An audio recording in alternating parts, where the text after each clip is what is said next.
Good morning बच्चों, NRP school की online class में आपका स्वागत है। चलिए बच्चों, जैसा कि आपको पता है मैं आपको पर्यावरण पढ़ा रही हूँ। पर्यावरण में क्लास सेकंड जिसमें हमारा पाठ दूसरा चल रहा है। अब आप बताइए, कल जो आपको काम दिया गया था वो आपने कर लिया? अगर बच्चों आप साथ के साथ काम नहीं करेंगे तो स्कूल खुलने पर आपको बहुत सारा काम करना पड़ेगा। इससे बचने के लिए आपको जो डेली काम दिया जा रहा है, डेली जो आपको समझाया जा रहा है, वो साथ के साथ करिए।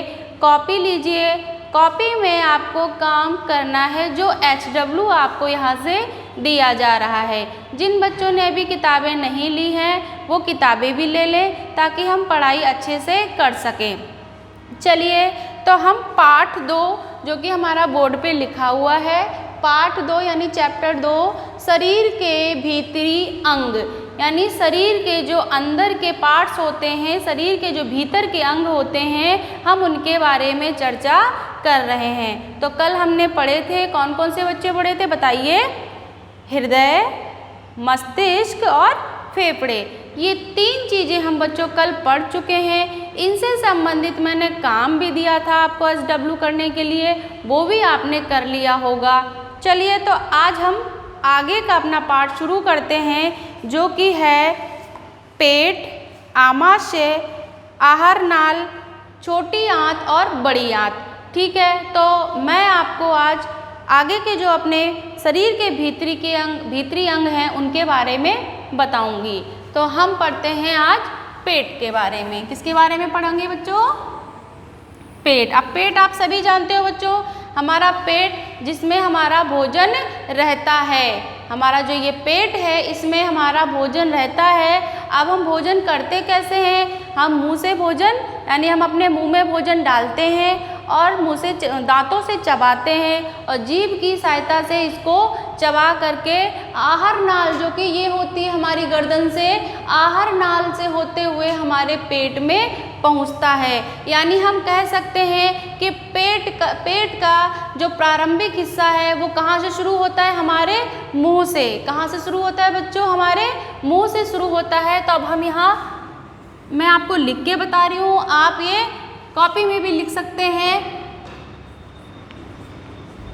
पेट सभी बच्चे जानते हैं। पेट जो है वो हमारे शरीर का आंतरिक भाग होता है।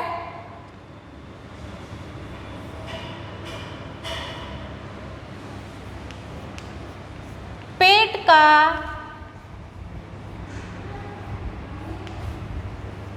प्रारंभिक भाग जो है बेटा क्या होता है? मुंह। पेट का प्रारंभिक भाग मुंह होता है। ठीक है, अब दूसरा पॉइंट देखिए बच्चों, हम खाना खाते हैं किससे? मुंह से, और मुंह से खाकर हमारे आहार नाल से पेट में जाता है। फिर पेट में भोजन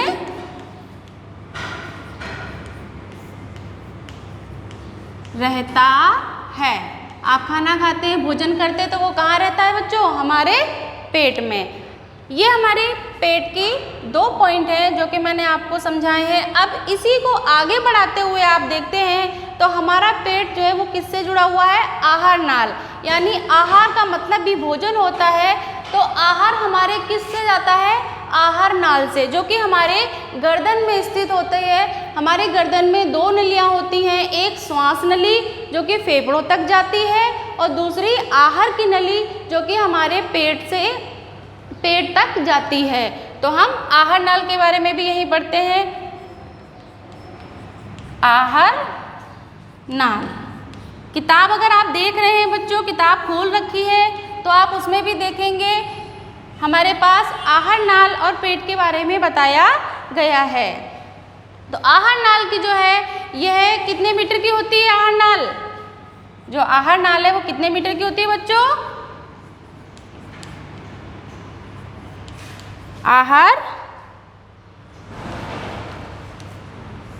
अब आहार नाल का भी मुंह जो हिस्सा होता है, प्रारंभिक हिस्सा, वो भी कहाँ से शुरू होता है? मुंह से, यानी पेट तक खाना जाता है मुंह के द्वारा। और आहार नाल यानी ये नाल जो है आहार की यानी भोजन की, इसका प्रारंभिक हिस्सा भी क्या होता है? आहार नाल का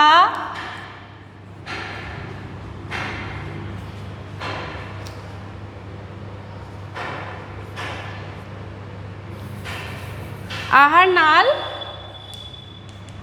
मुंह से प्रारंभ होता है।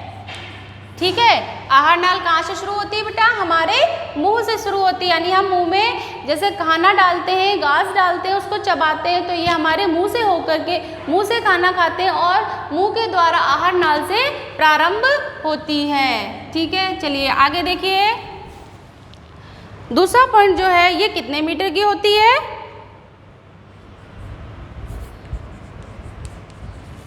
आहार नाल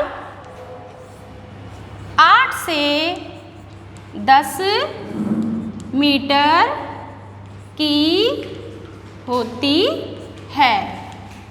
ठीक है, आहार नाल 8 से 10 मीटर की होती है। फिर ये किससे जुड़ी होती है बच्चों? ये किससे जुड़ी होती है? आहार नाल ग्रसिका। ग्रसिका का मतलब होता है गर्दन। ग्रसिका का मतलब क्या होता है बच्चों? ये गर्दन। ग्रसिका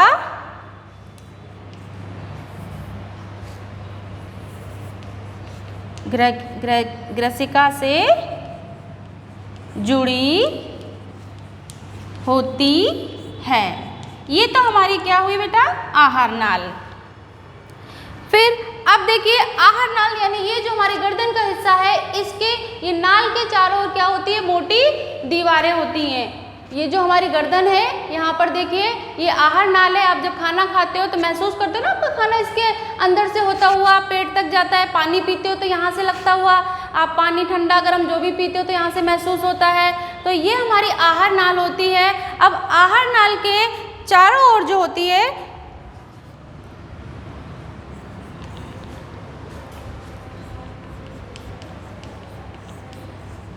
ग्रसिका की दीवारों, ग्रसिका की दीवारों में फैलने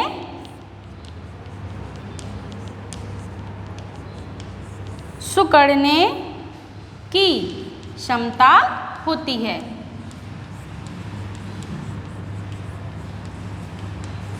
ठीक है बच्चों, अब देखिए आहार नाल जो है हमारी ये होती है। अब जब आप खाना खाते हो तो कई बार देखते हो कि आपने अगर कोई बड़ा घास खा लिया है तो वो एकदम से फंसता है जाके। तो हमारी जो आहार नाल में यानी ये हमारी गर्दन में इतनी शक्ति होती है, इतनी क्षमता होती है कि वो फैल भी सकती है और सिकुड़ भी सकती है। तो ये मैंने आपको यहाँ पॉइंट लिखाए हैं पेट के। और हाँ बच्चों, जैसा कि आपको मैंने बोर्ड पर पेट और आहार नाल से संबंधित जो पॉइंट लिखाए हैं, अब इनको मेरे साथ आप बोलेंगे, मेरे साथ पढ़ेंगे, ताकि आप साथ के साथ याद करें। और इससे संबंधित जो प्रश्न बन रहे हैं वो मैं यहाँ से पूछ रही हूँ और आपको उनके उत्तर बताने हैं। चलिए देखो, ये क्या है हमारा? पेट। पेट के बारे में आपको मैंने पढ़ा दिया, एक बार और मेरे साथ पढ़ेंगे। पेट का प्रारंभिक भाग मुंह होता है। पेट का प्रारंभिक भाग क्या होता है? मुंह होता है। पेट तक खाना जाएगा तो किसके द्वारा जाएगा? मुंह से जाएगा ना। मुंह से खाना खाओगे तभी तो जाएगा। फिर है पेट में भोजन रहता है। आपसे पूछ ले कि भोजन कहाँ रहता है, तो आप क्या बताओगे? भोजन पेट में रहता है। इससे देखो अपने दो प्रश्न बन रहे हैं बच्चों। क्या क्या बन रहे हैं? पेट का प्रारंभिक भाग कौन सा है? पेट का शुरू का भाग कौन सा है? तो आप क्या बताओगे? मुंह होता है। पेट का प्रारंभिक भाग मुंह होता है। दूसरा प्रश्न बच्चों, भोजन कहाँ रहता है? तो आप क्या लिखोगे? भोजन, पेट में भोजन रहता है। भोजन कहाँ रहता है? पेट में रहता है। ये दो प्रश्न हो गए। चलिए फिर हम आहार नाल के बारे में देखते हैं। तो आप आहार नाल के बारे में देखो 4 पॉइंट लिखाए हैं और ये चारों ही प्रश्न रूप में अगर आप देखोगे इनके प्रश्न भी बन रहे तो आप इनके उत्तर भी लिख सकते हो और बता सकते हो। आहार नाल मुंह से प्रारंभ होता है। प्रश्न करेंगे आहार नाल कहाँ से प्रारंभ होता है, तो आप क्या लिखोगे, मुंह से। ये हमारी आहार नाल है, मुंह से ही तो शुरू होती है बच्चों।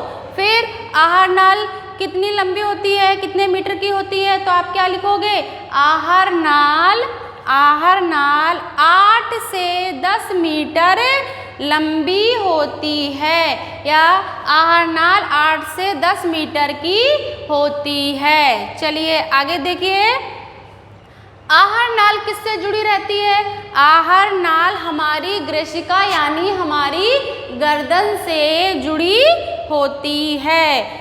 चौथा प्रश्न अगर मैं आपसे करती हूँ तो आप इसका कैसे मैं पूछ रही हूँ उत्तर कैसे बताओगे।